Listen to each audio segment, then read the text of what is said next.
Hello hi नमस्ते welcome back to my channel again. और आज हम पढ़ने वाले हैं वर्क एडजस्टमेंट।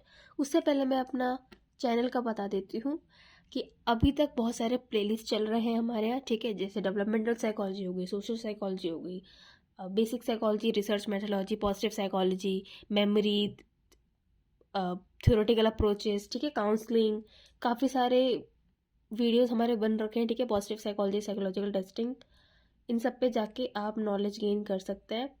आज का हमारा टॉपिक है वर्क एडजस्टमेंट। जैसा कि आप सभी को पता है और जिनको नहीं भी पता है मैं उनको बता देती हूँ, हमारी वोकेशनल साइकोलॉजी की प्लेलिस्ट चल रही है। वर्क एडजस्टमेंट क्या होता है, नाम से पहले हम देखते हैं वर्क एडजस्टमेंट क्या है। मतलब निकल रहा है इसका, काम को हम कहीं ना कहीं एडजस्ट कर रहे हैं। एडजस्ट कैसे कर रहे हैं, क्यों कर रहे हैं, सही है कि नहीं, किस बारे में बात कर रहे हैं, चलिए आगे देखते हैं। The Minnesota theory of work adjustment is in the best tradition of an empirically testable and applicable theory. Work adjustment theory जो है मिनेसोटा की, ये आज तक की ऐसा माना जाता है कि मोस्ट टेस्टेबल, सबसे बढ़िया ट्रेडिशन में हमारी most testable and applicable theory आज तक की, ठीक है। क्या आप करती है ये? It deals with the class of vocational behaviour that occurs after a occupational entry. एक फॉर एग्जांपल एक जॉब में घुसने के बाद उसके अंदर क्या क्या होता है उस बारे में ये बात करती है, ठीक है। It emphasises on the subject matter of the work adjustment. A British occupational psychologist A. Heron in 1954 drew attention to the satisfaction and satisfactoriness as the two main component of the occupational adjustment. देखिए, adjustment जो भी job में जो भी आपका occupation है उस में दो मेन कंपोनेंट होते हैं जिसके ऊपर हमको अटेंशन देना चाहिए। एक होता है सेटिस्फैक्शन, एक होता है सेटिस्फैक्ट्रीनेस की चीज़ से हमको सेटिस्फैक्शन मिल रही है और हमारी सेटिस्फैक्शन। सेटिस्फैक्ट्रीनेस क्या है? The other major index of work adjustment. इसमें क्या होता है? Included correspondent between ability and job requirement, efficiency and productivity.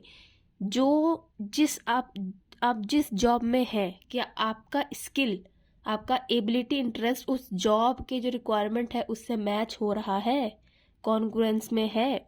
For example अगर मैं एक फाइन आर्ट्स के बैकग्राउंड से आ रही हूँ, पेंटिंग, इंटीरियर्स, कलर्स, ये मेरी स्किल्स हैं, ठीक है, क्रिएटिविटी ये मेरा स्किल्स है, और अगर मुझे एक जॉब ऑफर हो रही है कॉर्पोरेट वर्ल्ड की, या कह सकते हैं मैनेजमेंट की, या कोई भी, ठीक है। फॉर एग्जाम्पल एक इंजीनियरिंग वाला मेरे को वो कर रहा है, असिस्ट कर रहा है as junior engineer in training में भी, ठीक है। लेकिन मैं क्यों जाऊंगी उसमें? क्योंकि वो मेरा ना तो उससे मेरी एबिलिटी मैच हो रही है, ना एफिशिएंसी मैच हो रही है, ना इंटरेस्ट मैच हो रहा है, ठीक है। वो जॉब रिक्वायरमेंट जो मांग रहा है, आप किसी, शायद अगर मैनेजमेंट का जॉब है तो आप मैनेजमेंट वाले बैकग्राउंड एमबीए वाले को बुलाइए, ठीक है। अगर फाइन आर्ट से रिलेटेड है तो हाँ, पेंटिंग फाइन आर्ट्स वाले को बुलाइए, बीएफए वाले को बुलाइए, ठीक है। TWA, the theory of work adjustment, is the idea that response potential of an individual become associated with the reinforcer, ठीक है, reinforcers or the environmental conditions that in turns to maintain or shape our behavior. These patterns of the responses and reinforcement develop over time into abilities and primitive needs.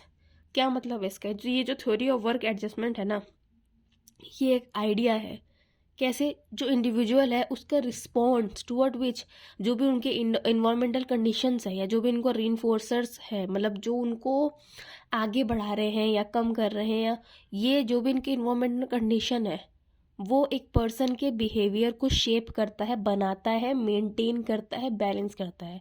और जब ये response, कैसे वो environmental factor से response कर रहा है और कैसे उनको रिइंफोर्समेंट मिल रही है, कैसे डेवलप हो रही है, वो ओवर द टाइम उसकी एबिलिटीज़ बन जाती है एंड प्रिमिटिव नीड्स। अब एबिलिटीज़ और नीड्स के बारे में देखें कि ये क्या होता है, तो abilities are the basic dimension of the response capability generally utilises by the individual. Needs are preference for the responding in certain stimulus condition which have been experienced to be reinforcing. The theory of work adjustment, work is viewed as the interaction between individual and work environment, ठीक है।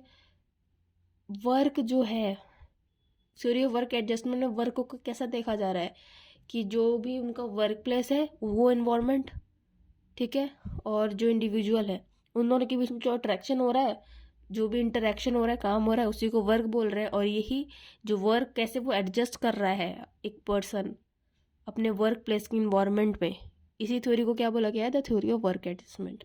When the work environment's requirement are being met, satisfactory performance is more likely.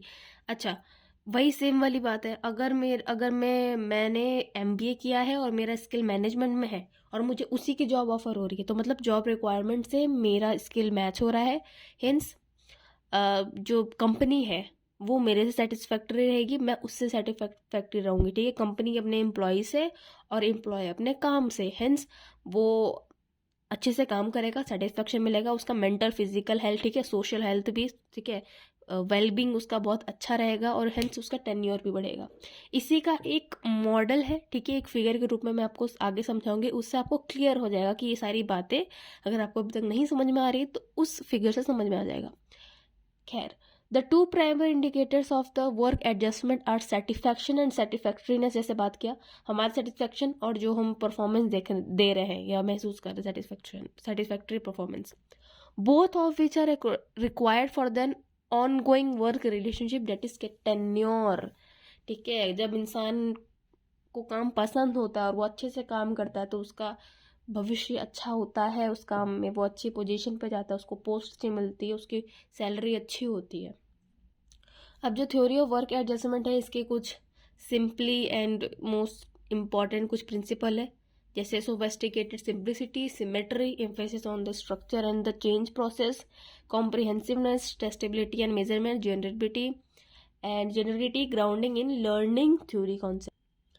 अब ये diagram देख रही है, ठीक है, diagram देखिए, इसमें सबसे ऊपर क्या है, कैन डू, हम क्या कर सकते हैं, स्किल्स, हमारी क्या स्किल्स हैं, हमारी क्या एबिलिटीज है, ठीक है। सेकंड, क्या वो चीज़ मांग रही है, रिक्वायर क्या है उसमें, हमारी स्किल और एबिलिटीज की रिक्वायरमेंट, अगर ये दोनों मैच हो जाए हम क्या कर सकते हैं और वो हमसे क्या मांग रहे हैं, अगर वो चीज़ मैच हो जाए, सेम हो जाए, अगर हम वो काम करेंगे तो हमको सेटिस्फैक्शन मिलेगा और सेटिस्फैक्ट्री परफॉर्मेंस होगा हमारा, ठीक है।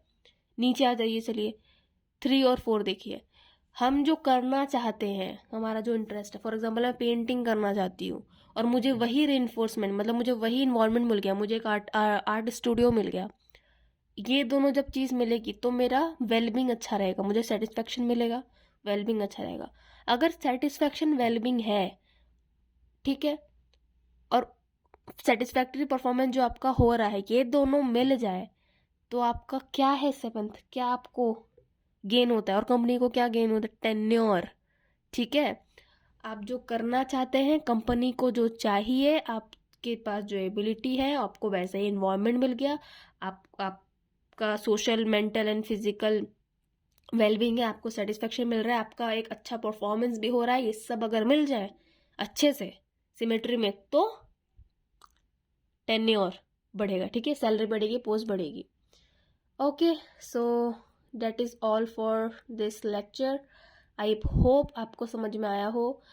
टेलीग्राम ग्रुप का लिंक मैं कमेंट में पिन कर देती हूँ, उसमें आप नोट्स के लिए और फर्दर अपडेट्स के लिए आप ज्वाइन कर सकते हैं, if you want to join our Telegram group. एक बार डिस्क्रिप्शन पढ़ लीजिएगा, ठीक है, डिस्क्रिप्शन में आपको बहुत सारे लिंक्स मिल जाएंगे related to my all psychology related video. Please do like, comment and share. Thanks for watching. Keep watching, keep supporting, keep studying. All the best for your future. Bye bye.